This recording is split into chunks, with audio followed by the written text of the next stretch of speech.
Namaste and welcome.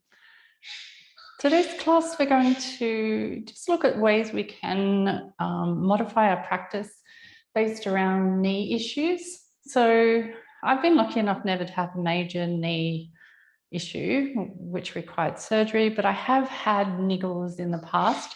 And I talk to a lot of students and they, they'll come up after class and say, oh, that just didn't feel right, or that I'm a bit worried about this, or they're coming back from injury and they're really, really nervous about doing any damage to their knee. So this, throughout this practice, I'm just going to give you a few little tricks on how to modify your practice if you're feeling a few little twinges and whatnot. And this could be, even going into menopause. Some women find they get like achy joints and things like that. So this would be a modification that you'd use when things just don't feel right. It's never okay to push through pain. That's your body's response to say, don't go there. And discomfort is something we learn in yoga, the difference between discomfort and pain. So any sharp, sensation isn't great. So I'm just going to put you through a nice little flow. And what I'll do is give options. So if you have fantastic knees and you don't need to modify, but sometimes it's nice just to mix it up anyway. And it's nice to just go, oh yeah, I might just try that and see if it feels better in my body. So come with me to the top of the mat, hands at the heart. Take a nice settling breath in. And as you exhale, soften the knees here. Now, one of the biggest things that we try and avoid is letting our knees push too far forward over the ankles. And that was a big thing for a long time, but there's been a bit of a shift. And at the moment, there's a lot of practice where the knees go forward and we're just stressing and stretching really gently the connective tissue. So hands at the heart, knees soft, knees forward rather than trying to pull back. And let's take a breath, press the weight into the right foot and just lift the left foot off the ground. Tap the ankle, stretch the foot forward, the heel presses away, and we try and tap as far forward as we can. And you can see I'm bending this knee. Really engage the leg here. Tap the heel down and come back. Tap the heel down, come back, and we'll do it a third time. And keeping the knees bent, come back to the center. Weight goes into that left foot now, right ankle taps. Straighten the leg, dorsiflex the foot. Try and lean forward as much as you can and tap. And tap. And tap a third time. Bring it back. Stretch tall. Come into Utkatasana. And this time we're going to take the knees back over the ankles. And this is a really secure place for the knees. We're going to start to really fire up the legs though. So if you can imagine, you're not trying to squeeze your knees together here, a little tiny gap, inner thighs wrap to the floor and the knees try to broaden. And what this does, it trains us to start to ignite the leg muscles, the big guys. And if we can activate muscles either side of the joint's then really secure. So we're sitting back, knees back, like you're sitting down, lengthen your tailbone. So pull the belly button in and keep trying to sink back all the weight into the heel, reach the arms forward, then fold. And that's a bit of a relief for the butt. Half lift, lengthen the spine and fold. Inhale, half. You might even want to stretch the legs a little more.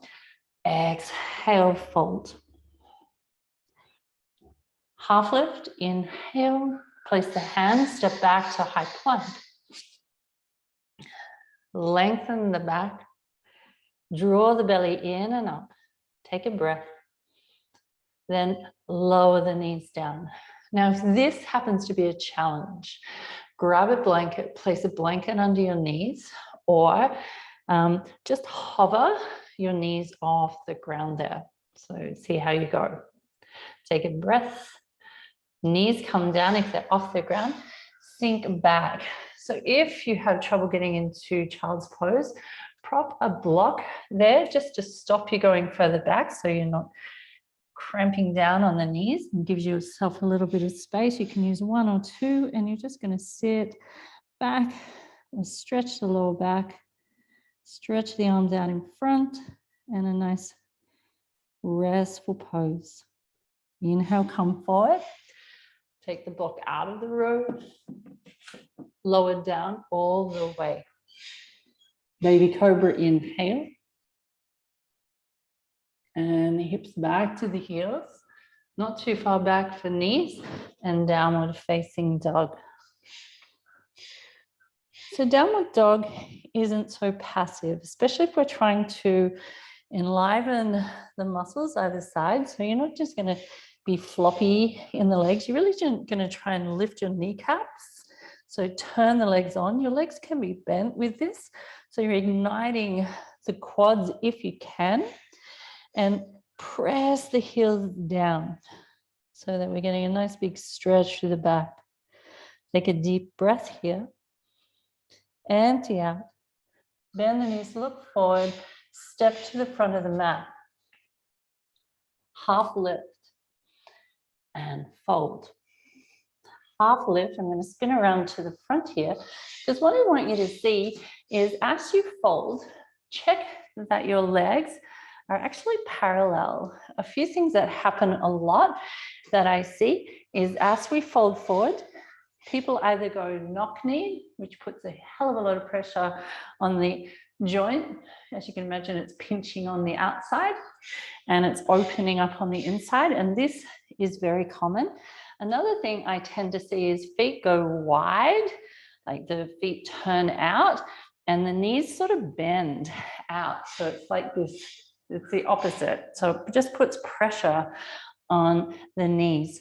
So what we're looking for here is nice and parallel. I'd rather you come up on a block and keep the parallel lines of the leg as opposed to letting them just fold in. And that can be, you know, because we're not very strong in our adductors or they're tight and they want to just shrink us in. So really press the thighs back and come up as high as you need for that. There's no need to go into deep folds when you're working at lengthening the back, especially if you're, you know, you're not really aligned. So check that your legs are parallel and fold. And this can be something that you need to refer to again and again, because we do get bad habits. Check that your feet are nice and flat and that you're even, so you're not rolling onto the outsides of the feet, which takes your knees wide, or you're not rolling on the inside and letting your knees come in. So they're really balanced. Half lift, and this is where you can press a bit more length into the legs here. You might not fully straighten them, that's okay. You can keep them bent. What you're looking for is really igniting the muscles. High to low plank. Empty the breath. Upward facing dog. Now, here we have a big issue if we let our knees drop down. So if my knees drop down, I've got no connection with my muscles in my legs. I'm dropping into my lower back, so it's dangerous for my lower back. I want you to press down into your feet and squeeze your heels towards each other as you're trying to press your little toes down. And that's going to ignite the legs. Keep pressing down, pull the heart forward, and then downward facing dog. And let yourself settle. Again, bend the knees if you need to. Let's just roll through a vinyasa, and you can apply any one of those.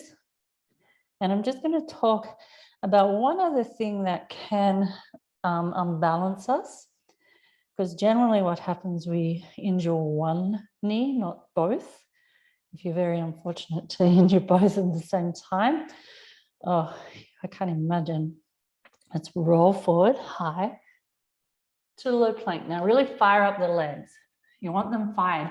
Now, if you can roll them over together at the same time, if you can't, really make sure they're strong. so that when you're folding one over, the other knee's not wobbling around in space. So really have a bit of a think about and a feel for what you're actually doing there. Do it a couple of times. High plank, low plank. Feel what you're doing with your legs. And then when you come back, it's your belly lifting you back. So it's in those transitions that we often do lots of little twists and niggles, and that one here and there might not be so bad, but continually doing it's going to cause all sorts of pain later on. Take a deep breath. Empty. Right leg lifts to the sky. Step the foot forward. Back heel comes down. Coming up to our first warrior, inhale. Now, I don't mind if this isn't really bent right down for the first one. It's more about stretching and getting into that connective tissue. Reach tall. And make sure that when you peer down, all you can see is your big toe in front of your knee. So you don't want to be way back here, but you also don't want to be too far forward. Inhale. And open out, warrior two. One of the big things I see here when we go into warrior two is that this knee wants to track in. Often with tight adductors, that's what happens. So we get all really confident with our arms and our knee just folds in. Again, way too much pressure on that knee. So think of pressing your knee out towards your little toe, but keeping your foot really grounded. And now engage both sides if you can. Straighten that leg, but not fully, don't lock it out.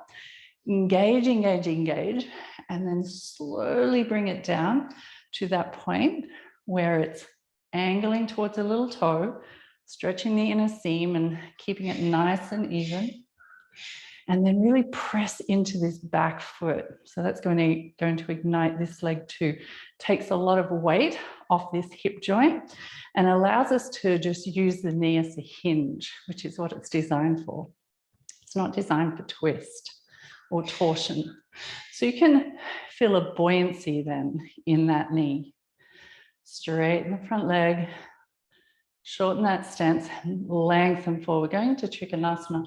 This is another one that I often see where people either lock the knee tight, which presses, it's really not muscular, it's just locking a joint.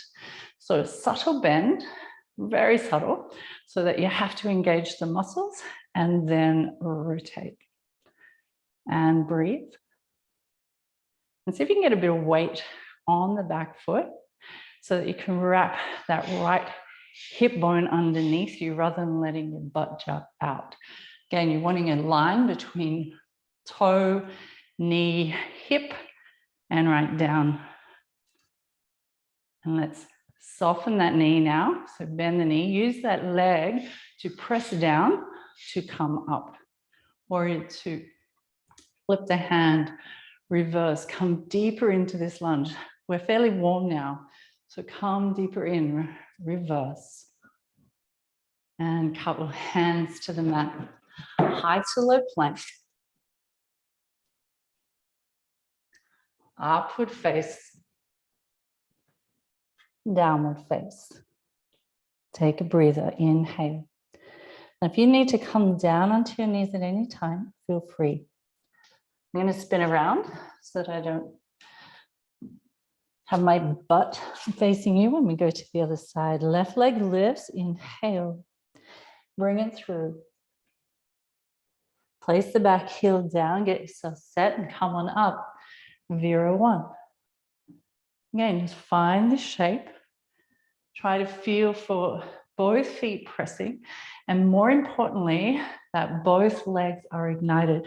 And you can even straighten that leg here and then bring yourself really controlling the way it's bending. So it's not just flopping our whole weight in and letting ourselves sink into the joints.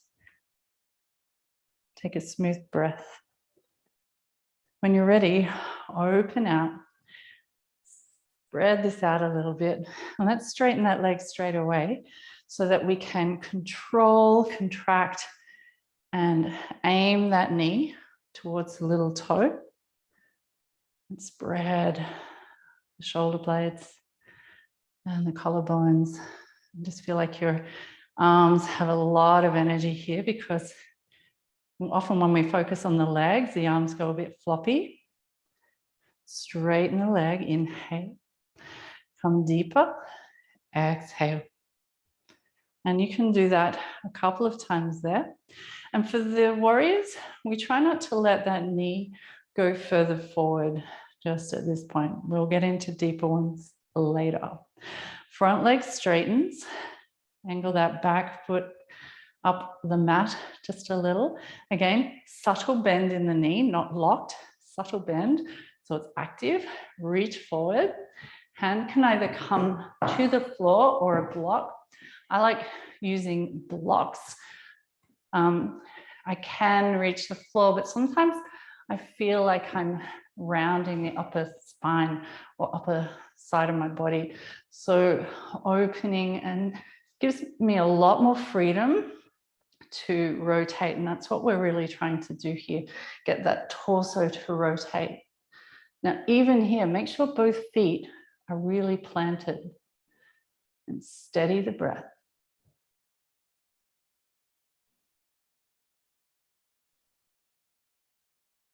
And then we look down, bend and soften that knee. Come up into the lunge again. And here we're just trying to create that 90-degree angle. Reach forward, reverse. And this is where you might get that 90-degree angle here now. Back leg really active. Front knee not folding in. Just check a few little things there. Couple hands down and come into high to low. Upward face. Downward face. And give your body a little wiggle there. Shaking the head. And spin back around. Don't mind me. You don't have to do this. It's really just so I don't turn my back. Right leg lifts. Step the foot forward. This time we're going into a low lunge first. So get it nice and long. Flip the mat just in thirds and place the knee on top. Come up so that your hand is on the thigh and bring your weight back over the top of that knee. Now, this is where we can get into a little bit of trouble if you do have knee issues. So cushioning a mat or a blanket underneath is good. And hopefully you can hold that down and then reach tall, inhale, and let the hips move a little bit further forward. Take a deep breath in and hands down to the ground. We're going to lift that back knee, press into the feet and come sweeping up and hands down on the hips. So all of this I've done with my knee at 90-degree angle.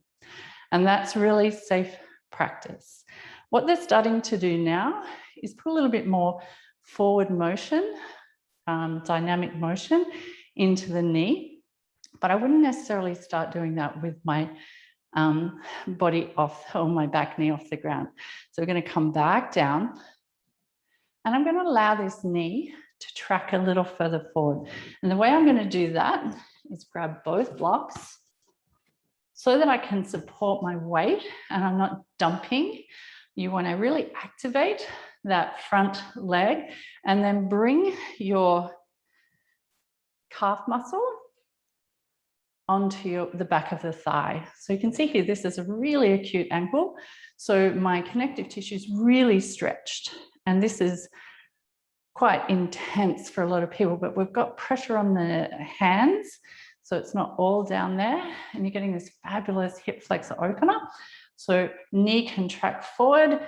And if you have no big issues, you can actually rock that forward as far as possible, and then come back and do that again. Thigh and calf muscle, rock forward and back, and do it again. And this is just that subtle little stresses for that knee connective tissue. And then let's straighten the leg, step the back foot forward a little and fold. Take the blocks out of the road, high to low plank, upward facing, and downward facing. Nice. And just walking through the feet. I'm going to spin around to the other side. We're going to do the same on the other side. Just notice if you feel, because I can feel a lot of warmth in my knee now, and it's a nice feeling. Just check in that you're not feeling any discomfort there. Left foot lifts, step it forward. And again, drop the back knee. So if you need to flip that mat, do so. We're going to bring the weight back. And we're just going to set this up. So just check that your knee is comfortable there. Cool. And then we're going to come forward, reach the arms. So this is your low lunge, knee at 90 degrees, a little bit more, but it's actually stacked. So my knee is just stacked over my ankles. So you're looking at alignment. And again, it's not rolling in. It's nice and active. If you want to come up, reach tall, same thing, 90 degrees or a little bit more, just not knee further forward at this point. Take a breath and get that nice big stretch and balancing out what we did on the other side, and then gently coming down. You want it to come straight down. Grab your blocks and set up for that nice warming. So back of the thigh touches the calf, and you can rock further forward if you like. Come back, rock forward and back, rock forward. And they're doing a lot where they tap the knee right forward here, but we'll just go this far today. And then coming back, step the back foot forward, straighten the front leg. And again, whenever we say straighten, it's never locked out. Always trying to find that activity with your muscles. Take the blocks out of the road, step to the front, half lift, and fold. Check your legs are nice and parallel. Just a little glance now and then. Come up slowly to stand and roll the shoulders. And arrive. So we're going to go into just a little pressure on the legs. I'm going to go into Utkatasana. I want the blocks between a block between the legs just above the knees, so that the knees are close together, but we have a distance. And we're going to squeeze. As we squeeze that, we're going to sink back and come into Utkatasana, hands at heart. Try and lengthen the tailbone rather than curling it back. So length, and we keep squeezing. This is just teaching our legs to fire up. And I'm hoping that the weight's back far enough, not knees aren't forward, back's far enough, and that your shins are trying to pull your toes back towards the shins so that they're active as well. The lower part of the limb is as active as the top. And let's squeeze like there's no tomorrow. And then release, take the block out of the road. Let's fold. Come up slowly and roll shoulders and bring yourself around. Coming to standing balance now, and I often see trouble with balance. It's more about stability. It isn't always just about not having good balance. It's about getting into a pose and then dumping into bones rather than igniting and using the muscles. So it's more an upward lift. So let's step onto our left foot. Bring your right foot in and take the foot either up to the thigh or against the calf. You never want to place it against the knee. Again, too much lateral pressure, not ideal. Even though it fits there, so beautifully.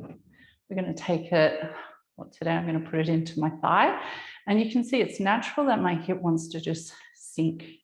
So I'm going to fight against that, pull that hip in, core engage, and it's like a really tall shape. And imagine you're pulling up right from the root of the foot, right up through the crown of the head. Press the foot against the thigh and the thigh against the foot. If you're using your calf, press it as hard against your foot as you can. And then let's come down. And again, this teaches us to ignite the muscles, not just drop into the joints. And let's go on to the other side, set it up. And if you happen to be a bit wobbly, don't stress about it. Again, just check that you're not dropping in, that you're lifting and core is engaged. And check that your quads engaged as well, your shins, your foot is engaged. The smile muscles engaged. And then let's come back down and give the feet, the ankles a little wobble. When you activate a lot more, you find your legs, you really feel that you've been using your legs throughout your practice, which is great. That's what we want to feel. Reach tall. Exhale, fold. Half lift. And then we're going to step left foot back on the mat. Come down onto your knee. And again, you can flip that mat because we do spend a bit of time down. We're going to heel toe this foot out to the side and spin the foot out wide. Hand comes down, left hand down, right hand can go to the knee. Now, what happens here is interesting because if I just let my knee flop out and my ankle is just really saggy, I have no protection of my knee. It can just torsion. So that means my knee isn't acting like a hinge. It's actually twisting like a hinge falling off or a door falling off its hinge. So if I dorsiflex my foot really strongly, my toes are pulling back, it gives this 90-degree angle of my ankle. And I know I've got a 90-degree angle of my knee because I haven't allowed myself to go too far forward. And now I can safely turn it out. It doesn't look as impressive because my knee doesn't flop open. But what I've now done is I've created a structure around my knee supported by this structure that stops it torsioning. So it's just a protective measure. And that's a really key one that you want to remember throughout a lot of your poses. Dorsiflexion is a really good way to save your knee. And then let's heel toe this one across. Now, this is a dreaded one for a lot of knee issues. So I want you to bring the knee back quite a long way so that you're on your shin. Then you're going to use a block. And there's a lot of resistance to blocks by a lot of people. I don't know why, but there is. And you might start with 2 blocks.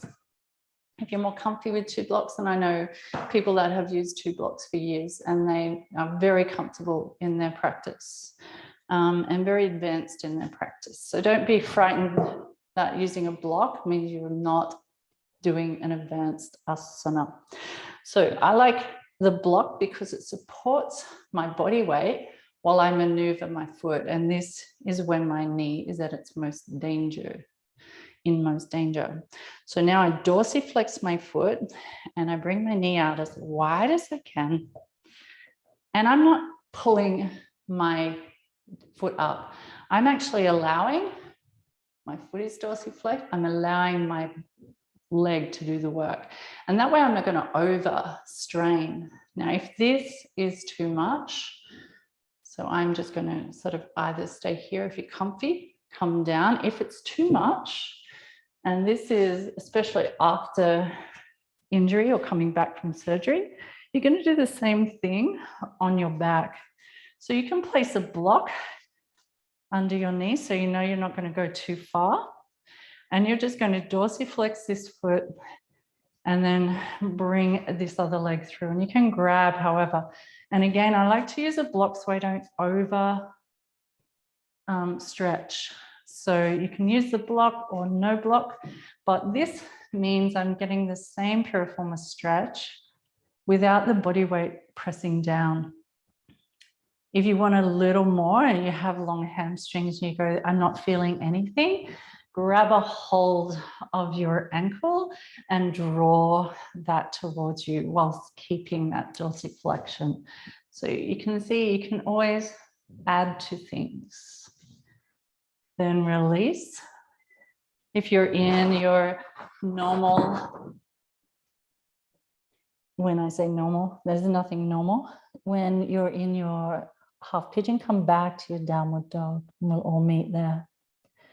We're going to take the left foot high, bring the knee through. Place the foot down, the back knee comes down. We're going to go into that wing dragon first. I'm actually going to do this facing you so you can see where I go with this. So my dorsiflexion is here. I walk the foot out, turn the foot out 45 degrees, dorsiflex the foot, and now I just let it roll. And don't let your ankle roll like this. So you can see here I've got this sickle in my foot, and that just means I've got a lot of pressure in the inside of my knee all of a sudden because it's twisted. But notice when I dorsiflex my foot, how my knee comes back upright, and then I can't go out as wide. But that's okay because I know I'm now safe and I can twist, and rather than sinking in to just dropping into the hip, try and get a little bit of space in between the femur, the thigh bone, and the hip bone, and then come deeper into the right hip flexor. So you can sort of feel that there's integrity around the joints, but you don't want to be looking after one joint and damaging another. And then we're going to heel toe that foot across the mat. And again, using a block beneath the hips while I set this up. And then you might find that you can go deeper, and there should be no discomfort in that knee at all. Now, if you find that your hip is hovering off the mat and you're like, oh, I can't really relax, you're better off just propping, finding the spot where just the corner is supporting you so you can actually drop the weight. And if you can bring that hip down and still square the hips, go for it. But I'd have to say this took me quite some years, and it was a bit of a surprise. I never thought I'd feel that hip land until one day I was like, oh, that's a different sensation.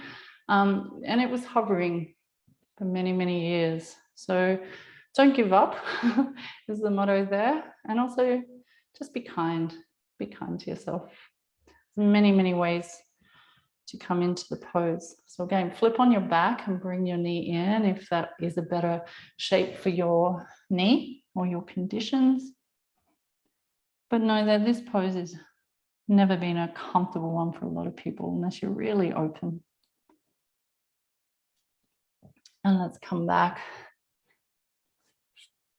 Downward facing dog gives your legs a nice little wiggle there.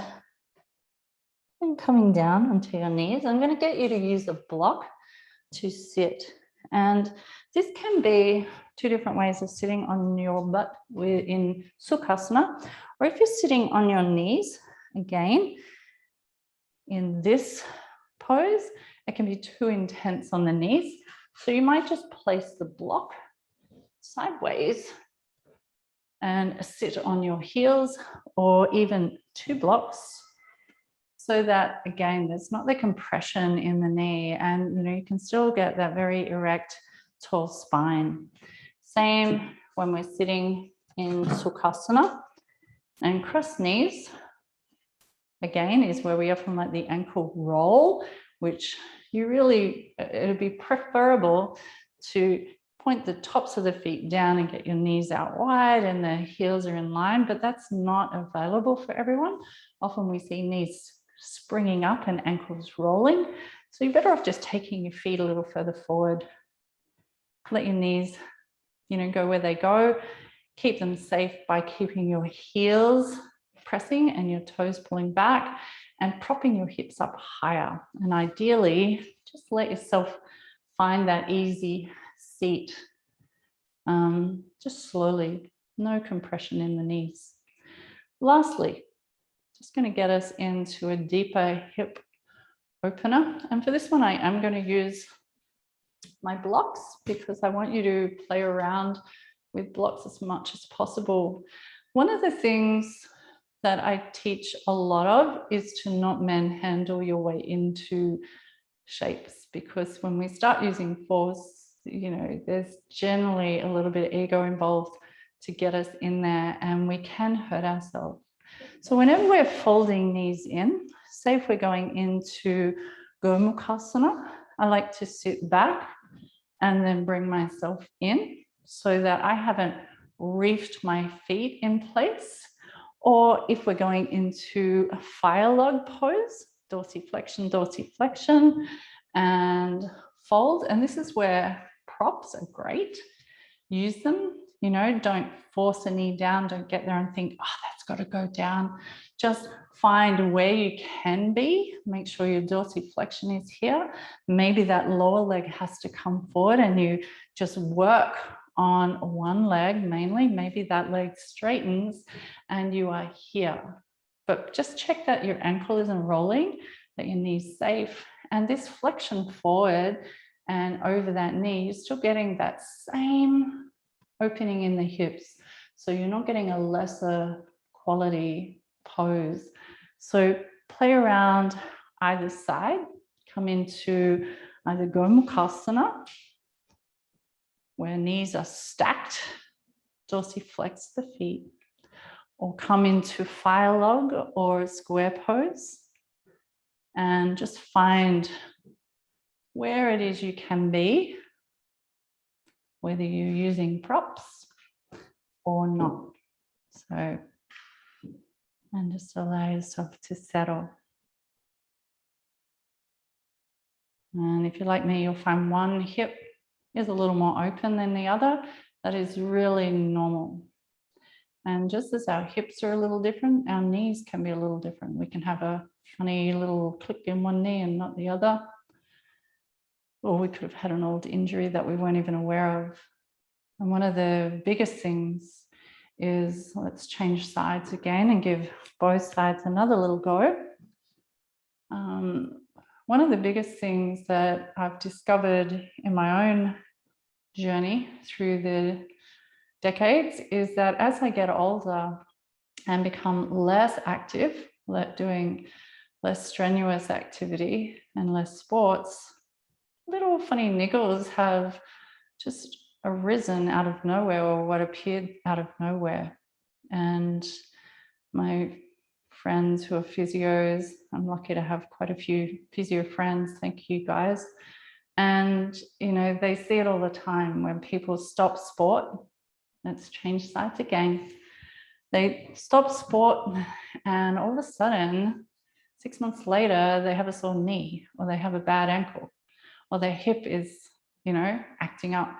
And it's because they've had an injury and their muscles have held all of the structure in place so brilliantly. And as the muscle starts to deteriorate because of lack of use, all of a sudden you're feeling and noticing all of the grinding that possibly would have been happening without your awareness because of the injury or the actions that you've done in your sporting life.